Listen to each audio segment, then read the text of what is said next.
Euro-Racecar NASCAR, it's 24 races, 50 drivers and 2 divisions. The elite for the pros and the semi-pros, the open for the young guns and gentlemen.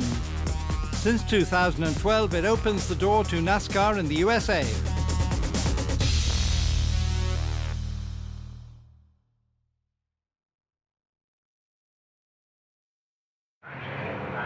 Hello everybody and welcome to Brands Hatch for the third round of the 2013 Euro-Racecar NASCAR Touring Series. And today we kick off with the first elite race of the weekend. And this time it's Frédéric Gabillon on pole in 48.390 seconds, followed by Ander Villarino, Freddie Nordstrom and Javier Villa. Frenchman Gabillon hits the front at the start from Villarino and Nordstrom. And just look at Romain Ionetta's start from 9th place as he gets around 4 cars on the outside in Druids to take 5th. And at the end of lap 1, it's still Gabillon, Villarino and Nordstrom in the first 3 places.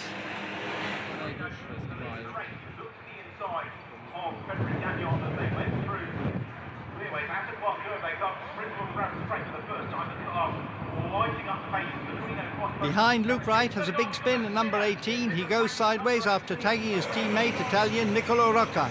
But nothing more than a big scare for Wright, who restarts without losing too much time. We see what happened and admire the skills of the young Brit, who flicks his car round in the right direction.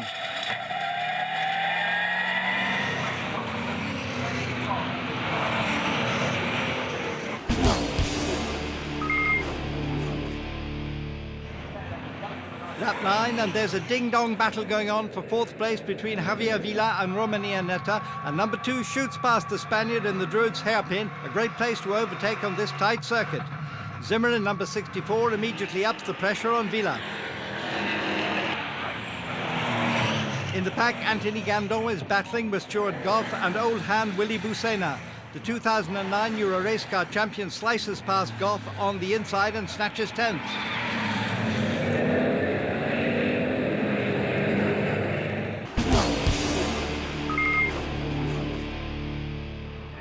Lap 13, and out comes the safety car because of debris on the track. This will close up the gaps at the front for the top 5, consisting of Gabillon, Villarino, Nordstrom, Ionetta and Villa. On the restart, the driver in the blue car, number 5, holds on to his lead over Villarino, while Romain Ionetta gets past Freddie Nordstrom on the inside in corner 1.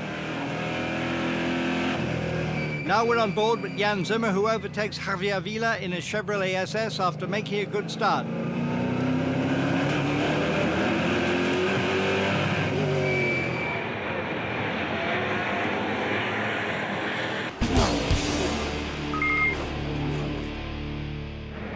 The safety car's back out again, and Gabillon will have to look out for an increasingly threatening Villarino and Ionetta.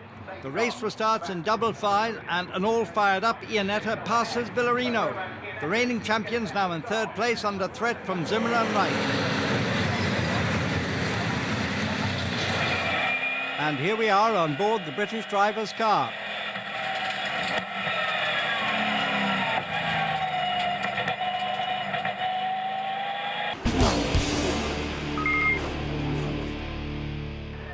Freddie Gabillon in his blue car still leads Ionetta in the fluorescent yellow machine and Villarino. The top 3 are gradually leaving the rest of the field behind.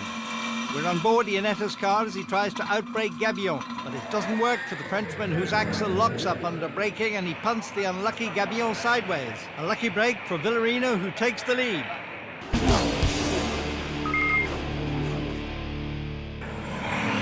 Gabillon's got going again with the knife between his teeth, and he's doing his utmost to make it back to the front. He shoots past Zimmer under braking for corner number 3.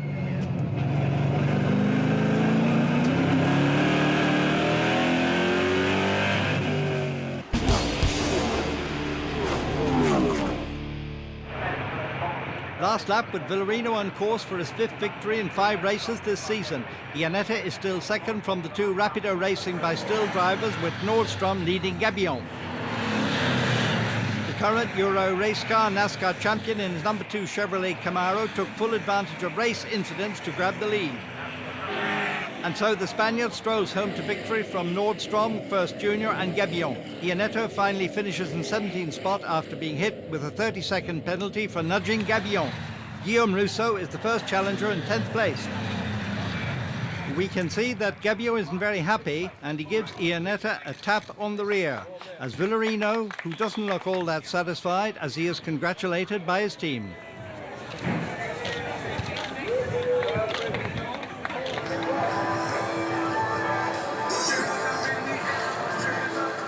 And we're back at Brands Hatch for the second elite race in the American Speed Feast, with Villarino on pole in 49.148 seconds, his fastest lap in race 1. He gets away from Gabio, Nordstrom, Villa and Iannetta. Villarino is on the inside in number 2 alongside Gabio in the blue number 5. They make the best start, while behind Nordstrom comes under pressure from Villa in the famous Paddock Hill Bend. All 22 cars get through without problems, a miracle in itself.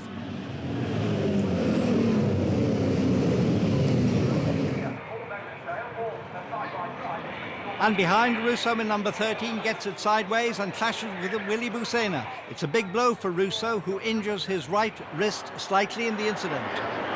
Up front, no such problems for Villarino and Gabio, while Iannetta is doing all he can to grab fourth from Villa. Luke Wright at number 18 tags Roman Iannetta, and Zimmer takes advantage of this to nip through into 6th. And now we enjoy a full lap of the Brands Hatch Indy circuit with Swiss driver Jan Zimmer, who shows you just how tight and just how challenging this little track is.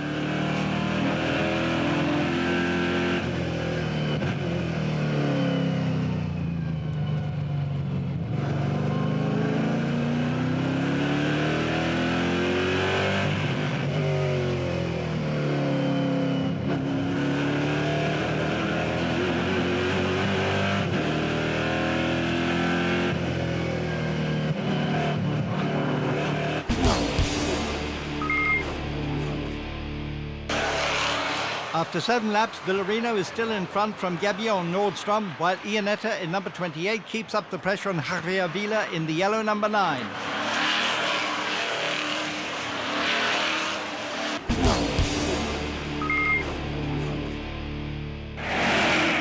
Nicola Rocca in number 19 passes Bruno Cousin in number 55 in corner 1.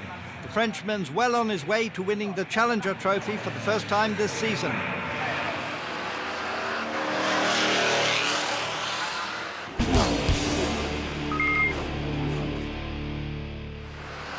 There are battles going on all through the field in the Euro-Racecar NASCAR series. Andres Fjordbach from Denmark in number 15 is under threat from Anthony Gandon for 11th place. Frenchman finally gets through on the inside in the Druids hairpin after a good passing move in his number 7 Camaro.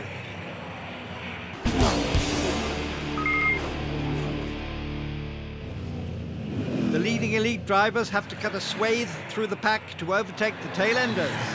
The result is a collision between Iannetta in 5th place and Hugo Beck. The Frenchman loses his bumper in the incident, and it's stuck under the rear end of number 8.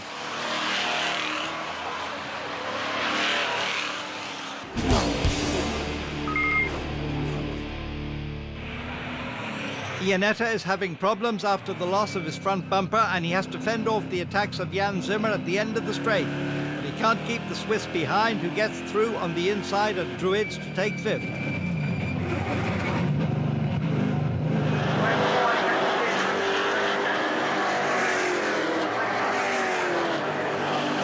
The two racing club partner Toyota Camrys are locked in battle as Javier Villa laps them. The Spaniard gets caught out and hits number 20, driven by American Kevin O'Connell. Ever the opportunist, Zimmer sneaks through into 4th.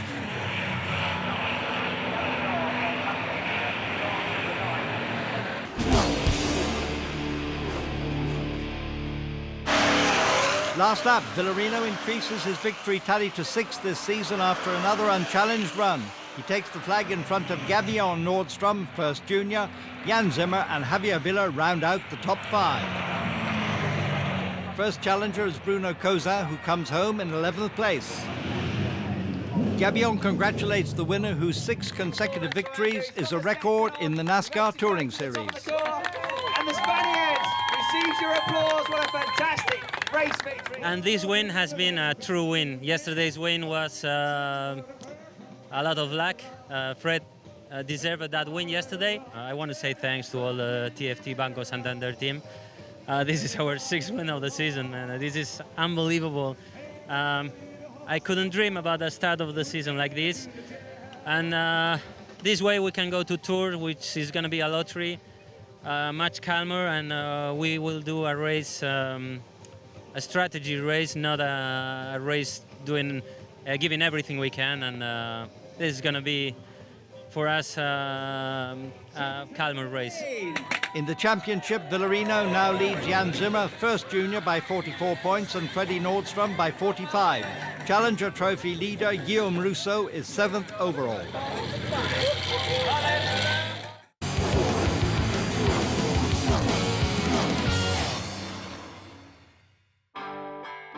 Since 2011, the Euro-Racecar NASCAR has visited Brands Hatch Circuit in Great Britain. Given the success of these races, the circuit owner, Motorsport Vision, decided to put on a major event for the Euro-Racecar NASCAR, a weekend entirely dedicated to the United States, with the official NASCAR series topping the bill. And the English fans love it, as they flock to the Kent circuit in large numbers to cheer on the drivers and teams. It's always nice to see so many people, even if the sun didn't come out. I think they won't have come for nothing. We're going to put on a show all day. It makes a big impression to see so many people. It's obvious that the Brits love motor racing. Seeing such a big crowd gets the adrenaline running. You know you're going to start with all these eyes focused on you, and that makes a big impact. This is one of the reasons why I've come to race in Euro-Racecar NASCAR. I really like discovering new circuits, and being in the blue ribbon event here is the cherry on the cake. The organisers have done a great job for the weekend. There are a lot of people, a lot of activities for the spectators in addition to the races. Great. There's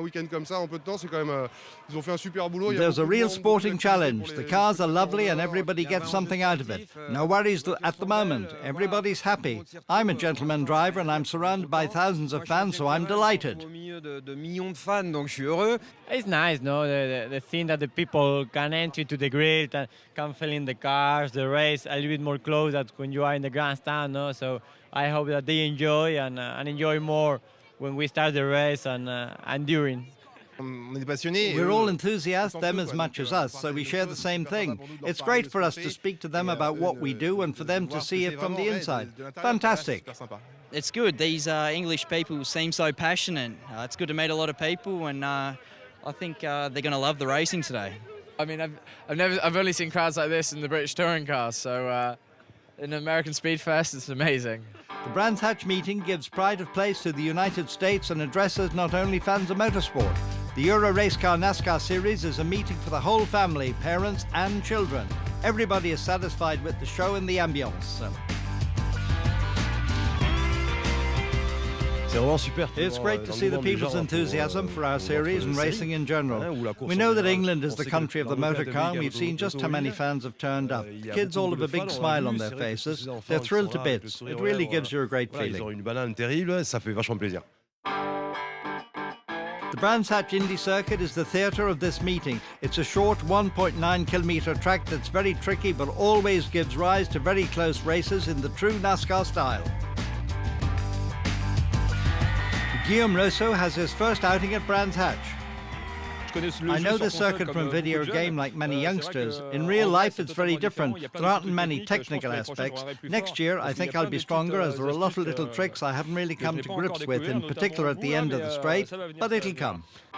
The American Speed Fest also gave spectators the opportunity to discover famous cars seen in the American TV series and movies, K2000, Back to the Future, or the Dukes of Hazzard, as well as cars from the USA like the sprint cars or those racing in the NASCAR Sprint Cup.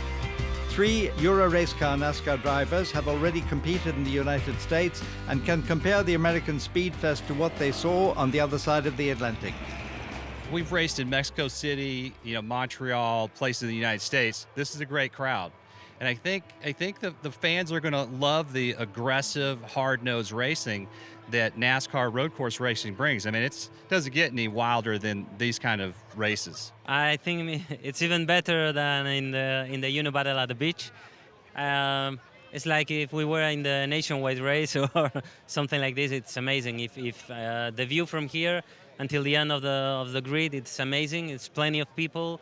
A lot of people have come here today to see our races, and this is great. You know, this American Speed Fest here for the Euro-Racecar NASCAR races is amazing. It's as successful as what's done in the USA. It's great for everybody, the drivers, the spectators and the teams. Yeah, it's interesting because, you know, this is my first interaction with European race fans, and they love cars. I think NASCAR is a great application for the whole, you know, car enthusiast type thing, but the fans have been super nice and it's been fantastic.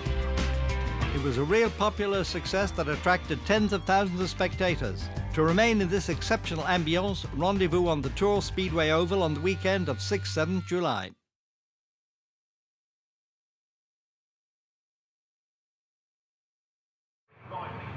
And the Euro-Racecar NASCAR weekend isn't over yet. Let's get back to racing with the open category, and on pole is Josh Burden with a lap in 49.083 seconds, followed by Anthony Gandon, Julien Goupy and Guillaume Rousseau. Burden, the championship leader and number 18, makes the best start from Gandon and Goupy, while Rousseau is nudged by Vincent Gonneau and spins.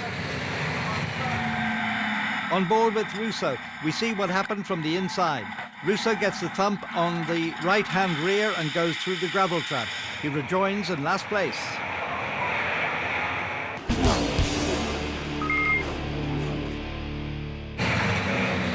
Lap 2, and Eric Quintal is a big off in the same corner in the number 2 Chevrolet Camaro. He slams into the wall and it's game over for him.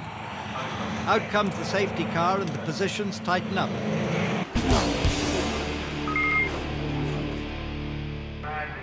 On the restart, Burden defends his place from Gandon while Rousseau begins to fight his way up through the field. He passes Jacques Gaudin and Philippe Baudinière on the outside of turn 1.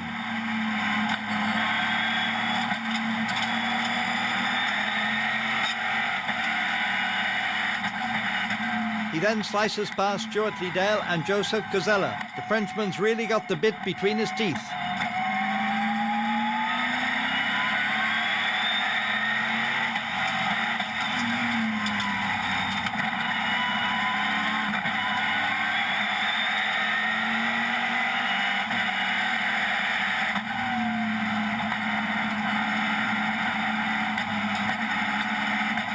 At the end of the lap, he passes Christophe de Fierlot in number 46 on the outside.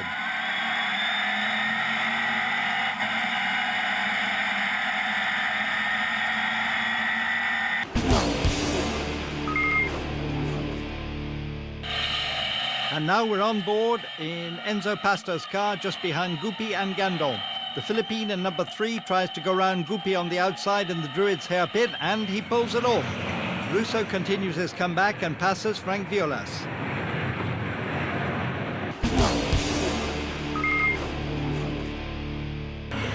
Goupy in number 44 takes advantage of a small mistake by Pastor in corner 1. The Philippine driver goes too wide and loses 2 places to Goupy and Gonneau.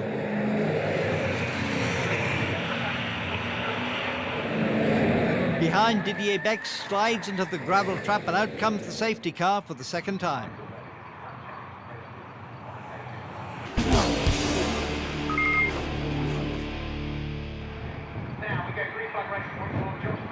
Restart with Burden in number 18, pursued by Gandon and Goupy side by side in the first corner.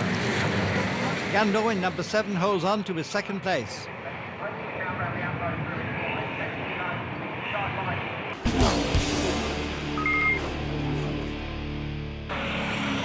On lap 24, Gabaron, Volpato and Rousseau are at it hammer and tongs for 7th. The Italian goes wide and loses a place.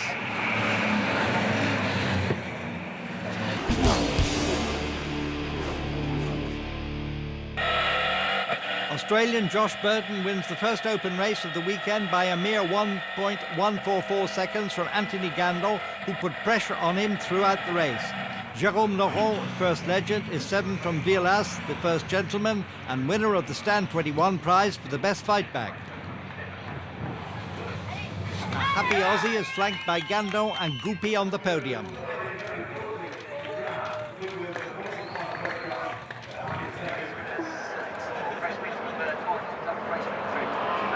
For the second open race of the British round, Josh Burden is on pole again after setting the fastest lap in the first race.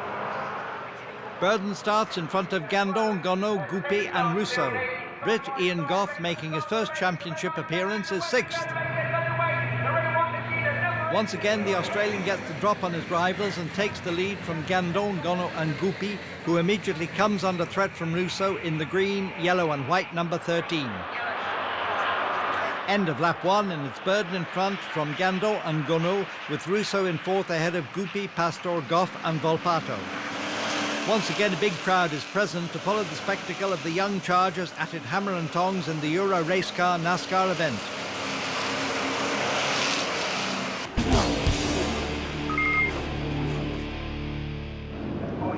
On lap 2, the battle rages for 5th place, and Enzo Pastor gets past Goupy, while Gabaron in the blue number 5 has to keep a close eye on Ian Goff. Eric Quintal tags another car on the exit from corner number 3, a weekend to forget for Ander Villarino's teammate. No worries up front for Burden, while Gonneau comes under siege from Rousseau for 3rd place. The driver in number 13, who injured his wrist slightly in his accident in the elite event, is calling on all his courage and matches Gonneau's pace. Out comes the safety car again after Vernet in number 22 and Laurent in number 55 rub door handles, and Laurent spins off onto the grass.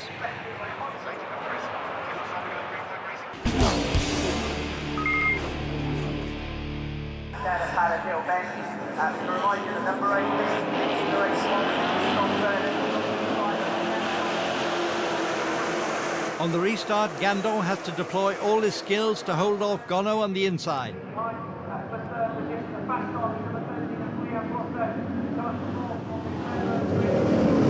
Pastor and Gonneau tag each other, but without consequences. The driver in number 15 is still 3rd in front of Rousseau and Pastor.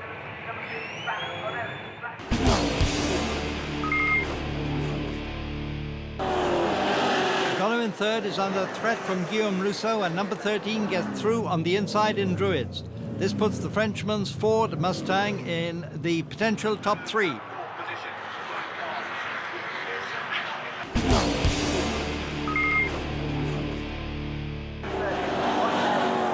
Burden is still in front, but Gandon is getting closer and closer. The Frenchman is doing all he can to get past his direct rival in the championship. Okay, rub shoulders going into Paddock Bend, and now as they rush up to the Druids hairpin, is Gandon going to have another go at him? Yes, he gets closer under braking, and as the cars leave Druids and head down to Clearways, they are side by side. And it looks like Burden has problems with his car. The championship leader slows, and number 18 has to retire with a technical problem. It's a huge disappointment for the Scorpus Racing driver, who's led for the whole race. Rousseau takes advantage to grab 2nd spot.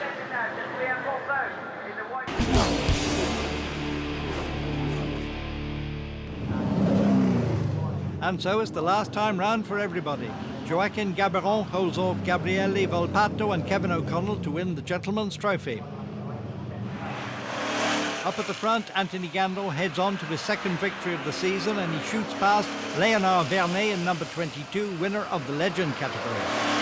And it's the final stretch for Gandon, who celebrates in style.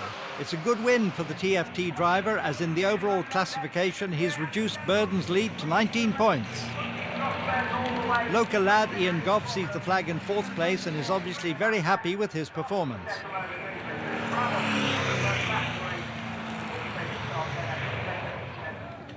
Gandon explodes with joy and wins from the injured Rousseau and Julien Goupy, who was 12th behind Burden and the winner, before fighting back to a top 3 finish. Can we ask all of the drivers, please, to head on to the top step of the podium as well for a photograph opportunity for... Gabaron still leads the Gentleman's Trophy, while Laurent is in front in the Legends Trophy. Josh and I made the break quickly, and as the laps passed, I managed to pull him in, and I saw he was starting to slow. The car began to smoke in every corner, and I think that in the end he had a problem, and it's a pity as he retired. I'd have liked to finish on level pegging with him, as it's always nice to race against Josh. Next up, Tour Speedway Oval on 6th, 7th of July. Be there!